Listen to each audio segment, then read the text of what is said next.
There is a teaching I return to again and again, not because it is the most dramatic of the principles I have shared, but because it is the one most consistently misunderstood, and because the misunderstanding, when it persists, quietly undermines everything else. The teaching is this: you must do it alone. I have watched the confusion move across faces when I say these words. People hear alone and immediately translate it into isolated, into the rejection of relationship, the withdrawal from the world, the cold and solitary life of someone who has decided that other people are obstacles rather than companions. And because that interpretation sounds bleak and unlivable, they set the teaching aside. They look for the version of the law that promises they can simply add the right people, the right circumstances, the right external supports, and watch transformation follow. I want to correct this misunderstanding tonight, precisely and permanently. When I say do it alone, I am not speaking of physical solitude. I am not asking you to withdraw from the people you love or the world you inhabit. I am pointing to something that is at once simpler and more demanding than isolation. I am pointing to the inner work, the specific, irreducible, entirely private labor of consciousness that creates your world. The work that no companion can perform on your behalf, that no teacher can do for you, that no circumstance can substitute for. The work that occurs in the one place you are always and entirely alone, the interior of your own consciousness. That is what I mean. And tonight I want to show you exactly what that work is, why it must be done there and nowhere else, and what becomes available to the person who genuinely understands and accepts this not as a burden, but as the most liberating truth they have ever encountered. Let me begin with a statement that I want you to hold carefully, because it is the foundation of everything else I will say tonight, and it is one that the outer world trained mind resists with considerable force.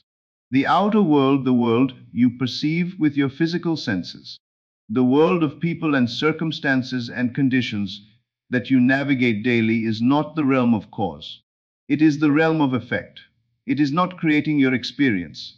It is expressing your experience specifically. It is the materialized form of whatever has previously been established in your consciousness. This is not a metaphor. It is not a poetic way of saying that attitude affects outcome. It is the precise description of the creative sequence. Inner state first, outer condition second, always, without exception. The chair you sit on existed first as an idea in someone's mind. The city around you existed first as an intention in someone's imagination. Every relationship in your life, every circumstance you inhabit, every condition you are trying either to preserve or to change, all of it first existed and continues to exist as a state of consciousness before it exists as an outer fact. The outer fact is the record. The consciousness is the cause. If this is true, and I tell you from a lifetime of observation and testing that it is, then the practical implication is immediate and absolute. If you want to change anything in your outer world, the change must originate in your inner world, not after the outer world gives you permission, not when the circumstances align to make it easier. Now, in consciousness, in the place where cause actually lives. And here is where the aloneness enters. Because that inner world, the consciousness, that is the cause of your outer world, is not accessible to anyone but you. No one else can enter it. No one else can operate it. No one else can make an assumption on your behalf that will carry the creative force that only your own felt conviction carries. Your friend can believe in you. Your mentor can encourage you. Your partner can support you. All of these are gifts, and I would not diminish them. But none of these external relationships can substitute for the one thing that actually creates your experience. Your own interior, personally inhabited assumption of the wish fulfilled. This is what must be done alone. And this not physical isolation is what I mean when I use the word. Let me now describe what this inner work actually consists of, because it is frequently misrepresented, either romanticized into something vague and mystical, or reduced to something mechanical and formulaic, and neither version produces the results the genuine practice produces. The inner work is the deliberate, conscious assumption of a new state of being, not the intellectual agreement with a new idea, not the recitation of a new set of affirmations, not the performance of positivity for the benefit of your own self-image. The actual embodied, felt inhabitation of a new state of consciousness specifically. The state of one for whom the desired condition is simply and ordinarily true. I want to be very precise about what state means here, because it is the central concept in this work and the one most commonly misunderstood. A state is not a mood. Moods are transient, triggered by outer events, passing with time and circumstance. They are the weather of the inner life real, but not the deep climate that determines what your world consistently produces. A state is the complete, settled, background orientation of your consciousness, the sum of your assumptions about yourself and about reality, the taken for granted sense of who you are and what is possible for you and how the world relates to you. It is the ground from which your moods arise and into which they return. It is, in the most practical sense, your operative identity. And identity, this is what most people fail to grasp, is not changed by adding new thoughts to the old identity. It is changed by genuinely becoming someone different in consciousness before the outer world has confirmed the change. This is what the inner work requires, not the addition of better thoughts to the same old self, but the actual revision of the self, the step from the identity of one who does not have to the identity of one who does. From the consciousness of the person still waiting for what they desire to the consciousness of the person for whom it is already, naturally, unremarkably present. This revision is done in the privacy of your imagination. It cannot be witnessed, cannot be validated by anyone outside you, cannot be performed for an audience. It is the most intimate act available to a human being, the act of choosing who you are at the level of felt conviction, regardless of what the outer world currently shows. Some of the great teachers have described this as entering into a room and closing the door. I find this image precise. When you enter the inner chamber of your imagination and close the door, close it to the evidence of the outer world. Close it to the testimony of the senses. Close it to the voices that tell you the current facts are permanent. You enter the realm where you are the sole operative. No one else's opinion of what is possible can reach you there. No one else's doubt can contaminate what you plant there. You are alone. You are the creator. And what you establish in that privacy carries an authority that nothing in the outer world can match. I want to address something specific and practical now, because the inner work can sound abstract until you understand where it actually happens in your daily life. It does not happen only in formal meditation or deliberate imagination sessions, though those are important.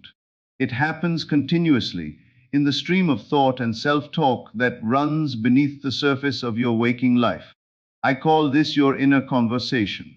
And I want to tell you tonight that this conversation, largely unmonitored, largely taken for granted, largely accepted as simply thinking rather than recognized as creative act, is doing more to shape your outer world than almost anything else.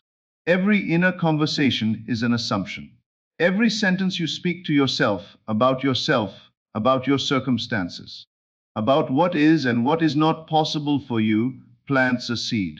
And the law grows every seed with the same faithfulness, regardless of whether you planted it deliberately or accidentally, regardless of whether the seed serves your desires or contradicts them. When your inner conversation says, habitually and automatically, I am not the kind of person this happens to, it is planting. When it says this never works out for me, it is planting. When it says I don't know how to do this, I don't deserve this, I am too late, I am too far behind, it is planting. And the law grows every word of it into your outer experience. Because the law does not evaluate the content. It externalizes whatever is genuinely accepted as true. This is why the inner work must be done alone, because no one can monitor your inner conversation for you. No one can change it for you. No one can feel different things on your behalf and thereby change what it plans. This most continuous and most creative act of your existence is entirely, irreducibly, solely yours to manage. The practice I want to give you is this. Begin to listen to your inner conversations, not with judgment, not with the exhausting project of catching and correcting every errant thought, but with the simple, interested attention of a person getting to know someone they have been living with for years but have never fully observed. Notice what you say to yourself when you encounter the subject of your desire. Notice the default narrative, the automatic, unreconsidered story your mind tells about your prospects, your worthiness, your history, your likelihood of having what you want. Notice it clearly without immediately trying to change it, because you cannot revise what you have not yet seen. And then gradually, without strain, without the forced cheerfulness of someone trying to override a reality they do not genuinely believe has changed, begin to speak differently, not as performance, as genuine revision. Let the inner conversation begin to reflect the state of one who already has. This is working. It is in progress. I trust this process. I am the kind of person for whom this is simply normal. Not the anxious declaration of someone trying to convince themselves, but the quiet, matter-of-fact speech of someone speaking from a state they have actually entered. This is the inner work done in the most continuous and most available form. And because it is yours alone, because no one else can do it, hear it, or interfere with it, it has a privacy and an authority that no outer action can match. There is a specific application of the inner work that I want to address tonight, because it addresses one of the most common and most paralyzing forms of inner work obstruction. The belief that certain things that have already happened, things that are already settled in the past, are beyond revision. The practice is called revision, and it is one of the most powerful tools I know. Here is the principle behind it. The past, as you carry it in your consciousness, is not a fixed record. It is a living presence actively shaping your current assumptions about yourself and reality, continuously contributing to the state of consciousness from which you are creating your present and future. The remembered past is not neutral. It is creative. Every time you return to a memory of failure, of rejection, of insufficiency, you are not merely recalling something that happened. You are re-inhabiting a state of consciousness, replanting a seed, recontributing to the pattern of assumption from which your outer world continues to grow. This means that revising the past consciously, deliberately, in the privacy of your imagination is not self-deception. It is the most accurate use of the creative process available to you, because it changes the inner record from which your future is being drawn. When something has happened that you would have preferred to be different, a conversation that went badly, an event that seemed to confirm your limitations, an exchange that left you feeling diminished or dismissed, do not accept that event as the final word. In the privacy of your imagination, revise it. See it as you would have wished it to unfold. Feel the feeling that belongs to the revised version, the relief, the confidence, the satisfaction of how you would have moved through that experience from inside your desired state. This revision is not fantasy. It is the creative act of planting, in the soil of your subconscious, a different seed than the unrevised event planted, the subconscious mind, which does not distinguish between the vividly imagined and the physically experienced, receives the revised version as real and works from there, rather than from the unrevised original. In the creation of what follows, you are, in the deepest sense, always the author of your story. Revision is simply the conscious exercise of that authorship, applied not only to the future, but to the living record of the past that continues to shape the future. And this work, like all the inner work, must be done alone, in the interior, in the privacy of consciousness where you are the only operative and the only authority. I want to address what may seem, on the surface, to be a contradiction in this teaching. because it is the objection I encounter most often from those who take the principle seriously enough to wrestle with it. If I must do it alone, if the inner work is mine and no one else can perform it, if I am ultimately the sole operative in the creation of my reality, does this not lead to isolation? Does it not reduce other people to props in my private drama? Reflections of my consciousness, rather than genuine independent beings worthy of love and engagement. I want to answer this with great care, because it is a serious question and the answer is not obvious. When a person has not yet done the inner work, when they are still operating primarily from the state of incompleteness, of need, of the conviction that they require certain things from the outer world in order to be whole, their relationships are inevitably shaped by that incompleteness. They approach others from lack. They seek from others what they believe they cannot generate within themselves. They are dependent on other people's behavior, other people's approval, other people's love, as the source of their own inner state. And this dependency, however natural it feels, is the thing that distorts relationships most profoundly because it asks of other people something no other person can genuinely provide: the resolution of your own inner state. But when you do the inner work, when you genuinely enter the state of consciousness in which you already possess what you seek, when you are no longer operating from incompleteness, something remarkable happens to your relationships. The neediness dissolves, not the caring deepens, but the dependency, the requirement that others behave in certain ways to permit you to feel certain things, that falls away. And what remains is something far more authentic. You can now see other people as they are, rather than through the lens of what you need them to be. You can be with them fully, rather than managing them carefully. You can love without the calculation of lack, give without the accounting of scarcity, be present without the anxiety of insufficiency. The person who has done the inner work and found their own completeness is more available to genuine relationship, not less. Consider the sun, which shines on everything equally, without choosing who deserves its light and who does not, without requiring anything from those it illuminates, without diminishing itself through the giving. It does not shine because it is performing generosity. It shines because it is its nature. This is the quality of relationship that becomes available to the person who has done the inner work. And the further paradox, when you recognize that your outer world is your consciousness pushed out, that everyone you encounter is, in the deepest sense, yourself expressed in a different form, the basis for separation dissolves entirely.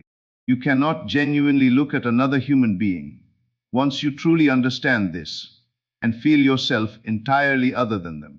The recognition of your own creative nature is simultaneously the recognition of your connection to everything your consciousness has generated, which is everything. Doing it alone does not separate you from the world, it reveals your connection to it. The solitude of the inner work leads, inevitably, to the discovery that there is no genuine separation, that the I am in you is the same I am in all of creation. Looking at itself from different angles, exploring its own infinite nature through the variety of its individual expressions. I want to leave you tonight with an image. You are an author, not metaphorically, literally. Your consciousness is, at every moment, authoring the story you experience as your life. The characters, the settings, the plot, the obstacles, and the resolutions, all of it arises from the state of consciousness you are occupying. All of it is the materialized expression of what you are, at the deepest level, assuming to be true about yourself and reality. Most people live as though they are characters in a story written by someone else. They respond to events as though the events are happening to them rather than from them. They look to the outer world for the direction of the story, accept what appears as evidence of what is permanent, and feel themselves buffeted by forces beyond their understanding or control. This is the dream of the ordinary. It is what happens when the author forgets they are the author and begins to experience themselves as only a character. The awakening I am pointing toward tonight is the author's remembering. The recognition not merely as an idea, but as a felt, lived, operative certainty that you are the one writing this, that the story is not fixed, that the character you appear to be in this moment is not the last word on who you are, that the circumstances surrounding you are not the permanent conditions of your existence, but the current expression of current assumptions that can be changed by you in the privacy of your own inner life right now. This is the freedom the inner work offers. Not the freedom from difficulty. Life in the world will always include challenge and loss, and the full range of human experience. But the freedom from the conviction that any of it is final, that any of it is beyond your authorship, that any of it has a power over you that your own consciousness cannot supersede. Take that freedom seriously tonight. Not with the frenetic excitement of someone who has just discovered a technique, but with the quiet, settled gravity of someone who has just remembered something they always, at some level, knew.